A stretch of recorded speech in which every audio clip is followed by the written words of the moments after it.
la première fois qu'on est venu en juin pour le repérage. Ce qui nous a surtout beaucoup étonné, c'est la densité. La densité aussi bien urbaine que sonore, que visuelle, que olfactive. On a l'impression qu'ici, on a vraiment peur du vide, que tout est rempli, quoi. Donc il y a cette densité qui, pour un Européen en tout cas, est assez surprenante.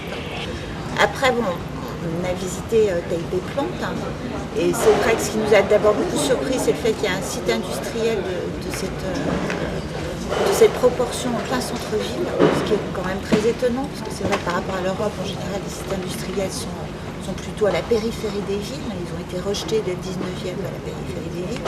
Là, c'est complètement inscrit dans la ville. On a vraiment cette imbrication de quartiers très modernes, de quartiers pauvres, de quartiers riches, d'industrie, d'artisanat, de choses très modernes, de choses anciennes, enfin bon, où tout est imbriqué d'une façon très très serrée. Donc ici sur Taipei Plant, c'est ce qui nous a le plus surpris au départ.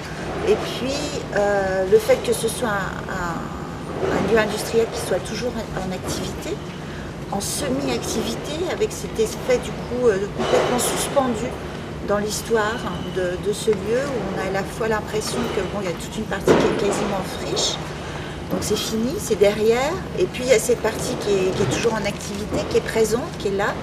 On a constitué un équipage qui est constitué de 8 personnes, avec des compétences très croisées. Hein. Il y a un paysagiste urbaniste, il y a un écrivain, un scénographe, des plasticiens, enfin bon bref, des points de vue très différents les uns des autres. Et c'était un petit peu la richesse justement du point de vue qu'on pouvait proposer.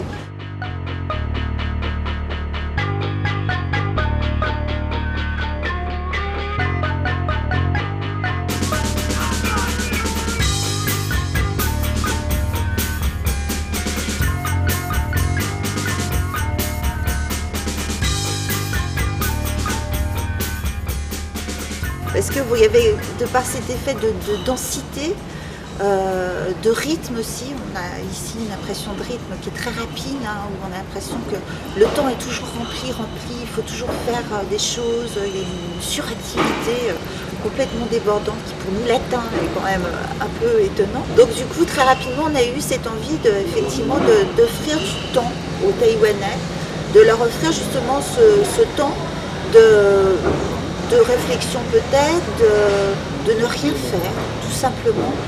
Et très rapidement est venue l'idée de cet air de rien. L'air de rien, justement, c'était un petit peu une contrepartie, un contrepoint de cette suractivité.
Avant de venir ici, on se posait beaucoup de questions sur la possibilité d'intervenir dans un site aussi difficile, avec assez peu d'éléments finalement. Bien que même ça a dépassé nos attentes, c'est-à-dire que la qualité des échanges ici, que ce soit avec le personnel des ouvriers de l'usine, les étudiants en architecture qui nous ont aidés à monter, faire le montage de l'installation, les les étudiants en français également. Ça nous a vraiment surpris et je pense que c'est l'énergie qui nous a porté vraiment sur la première semaine et qui a permis vraiment d'aboutir à une installation assez conforme à nos attentes. Oui.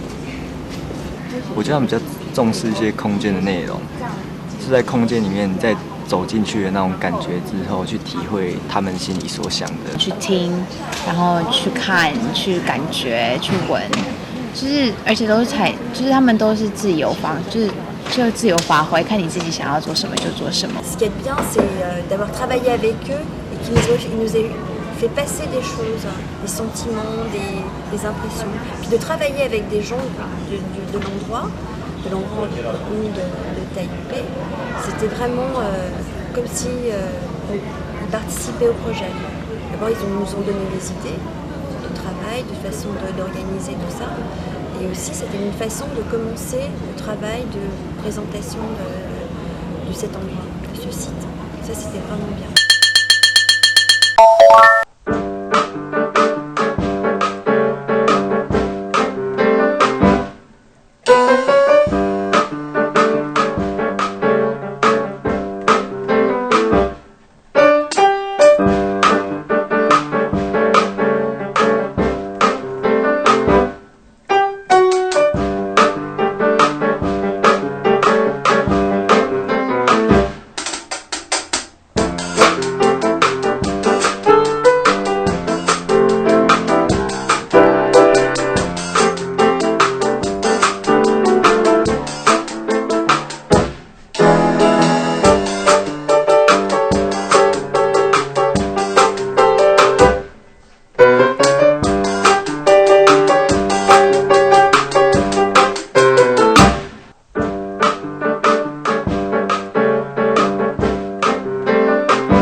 Aux gens de mettre leur masque et d'écouter la respiration de l'usine, parce que c'est vraiment le sentiment qu'on a quand on y prête vraiment attention. On a l'impression d'une énorme respiration comme ça fait un peu peur même. Donc voilà, donc du coup on a voulu ressolliciter un petit peu tous ces sens pour que justement en sortant de ce parcours, et c'est un peu le but de la manœuvre, hein, c'est qu'au travers de ce lieu qui est dans la ville, de son histoire, à laquelle on fait aussi un clin d'œil, hein, il y a une station qui est consacrée à la mémoire de ce lieu. À travers ce lieu, justement, à travers ce parcours qu'on propose aux gens, on aimerait que lorsqu'ils s'en sortent, ils puissent porter peut-être un autre regard sur leur ville, sur leur cadre quotidien, sur la façon, d'après la façon dont on leur a permis d'explorer ce lieu. C'est 3 fois rien, hein.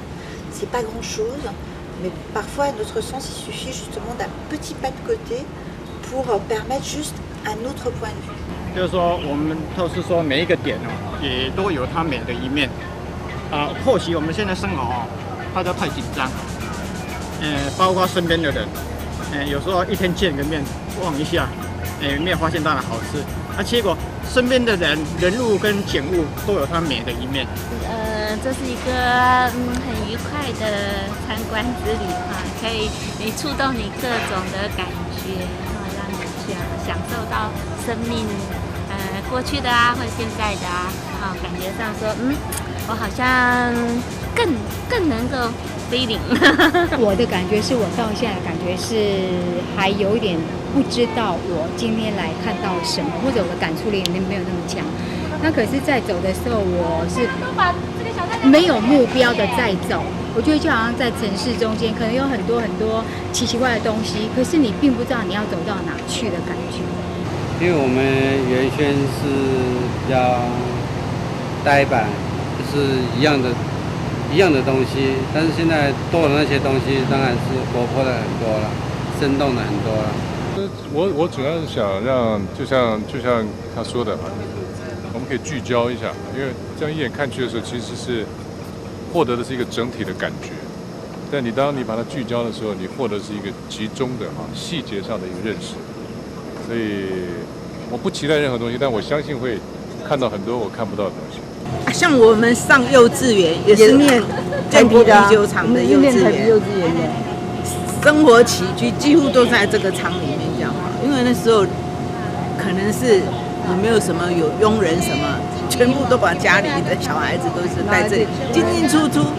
我们还没有出世的时候就在这里，更久。对，那我爸爸跟我妈妈就是在这边恋爱结婚的，有那种亲切的感觉我们这样走的话，哇，可以回味这么多，还蛮好的哦，很好，回味还蛮好的，值得啦，值得啦。Le public était assez hétérogène. Il y avait des gens qui étaient familiers de la brasserie, familiers parce que c'était des membres de leur famille qui travaillaient là, parce que eux-mêmes travaillent là, ou parce qu'ils connaissaient déjà TTL et qui venaient retrouver quelque chose, mais sous un autre angle. Et puis, il y a des gens qui sont venus, encore tout à l'heure, et qui m'ont dit qu'ils n'avaient jamais vu qu'il y avait une usine de bière ici, et qu'ils ne pensaient pas qu'il y avait cette chose-là ici. Et que, au fond, la proposition qu'on a faite, c'est celle de regarder ce qui existe, mais sans changer ce qui existe, mais en changeant le regard. Moi, je dirais que tout le long du parcours, il y a des moments inattendus. Mais ça peut être des choses toutes simples. Un jour, j'ai eu une visite où il y avait, c'était tout en début d'après-midi, tout au début du temps de visite. J'ai eu un groupe de 4 personnes, donc on a pris notre temps, c'était vraiment tout calme. Et au moment, à une interstation, il y a les mains qui sont comme ça. Et le groupe, je parlais pas, parce que là, voilà, je leur avais dit à chaque fois un peu ce qui se passait. Il y avait les mains comme ça. Et en fait, j'ai vu les gens qui se déplaçaient et qui mettaient leur œil dans le trou de la main. C'est exactement ce qu'on leur dit, parce que l'air de rien, on dit, c'est un jeu de mots, et c'est l'air de rien, c'est faire des choses comme ça très facilement. Et on leur dit, vous faites un pas de côté, si vous regardez, là je regarde la caméra, je la vois. Et si je me mets comme ça, la caméra déjà elle me voit moi, et moi je la vois pas pareil, je la vois un peu de côté. Et en fait, les gens ils ont fait ça tout seuls. Et moi je l'avais jamais fait ça, je l'avais jamais regardé dans le trou de la main. Et ben ça c'est une expérience qui est super. Là, je sors d'une visite il y a 5 minutes, j'ai encore failli pleurer en salle 8, voilà. Parce qu'effectivement, il se passe quelque chose, je crois. Et je suis touché de la participation des gens, à la fois de la délicatesse, de la pudeur et de la participation. Il y a peu d'effusion, ça arrive, mais même sans effusion, l'émotion est là. Et ça passe, quoi, je crois. Au-delà de ce qui ne peut pas être traduit, quoi. Il y a beaucoup d'émotions qui ressortent. Moi personnellement, j'ai fait un parcours avec un groupe il y a 3 jours. Et à la fin, il y avait un monsieur qui a participé au parcours et qui a joué le jeu mais complètement. C'est-à-dire qu'il mettait son casque, il mettait son masque, il écoutait la ville, il ressentait vraiment les choses. Et à la fin, au moment de la salle des ingrédients, où on demandait d'écrire son ingrédient sur une feuille, il a écrit son ingrédient parce qu'il participait comme tout le monde. Et je lui ai demandé ce qu'il avait écrit et il a écrit le souvenir. Et moi, ça m'a beaucoup bouleversée parce que c'était un monsieur qui avait 80 ans, qui avait beaucoup vécu et qui avait vraiment des choses à raconter sur la ville de Taipei. Et en fait, je me suis mise à pleurer parce que j'ai trouvé ça super beau et je suis revenue dans la station 1 et j'ai craqué. Parce que je me suis rendu compte qu'on donnait quelque chose aux gens et qu'en fait il y avait un échange et un retour de la part du public et du coup ça fonctionnait bien tout au long du parcours. Attends, chiché et comment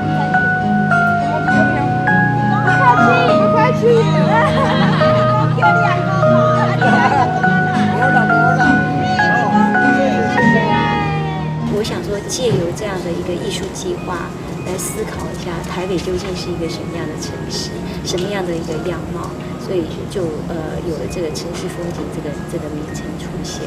会找法国这一组艺术家，是因为他经常处理跟空间或跟场所有关的一个创作计划的团体。后来我就跟他讲说，我们这里有一个很有意思的一个啤酒厂，那它是从日据时代，大概是民国8年，日本人在这里的时候盖了一个啤酒厂。当时日据时代3大烟酒工厂里面，唯一还有在运作的一个工厂。但是呢，因为它正好是位在城市的市中心，所以呢，其实也等同于就是说，它未来可能面临即将一个关厂的一个命运。那他觉得这个地方就像一个炼金术坊，所以呢是一个城市里面的大家看不见的也进不去的。这一组艺术家就希望透过他们抛出的一个线索，让民众去重新发掘这样的一个空间，这样一个场所。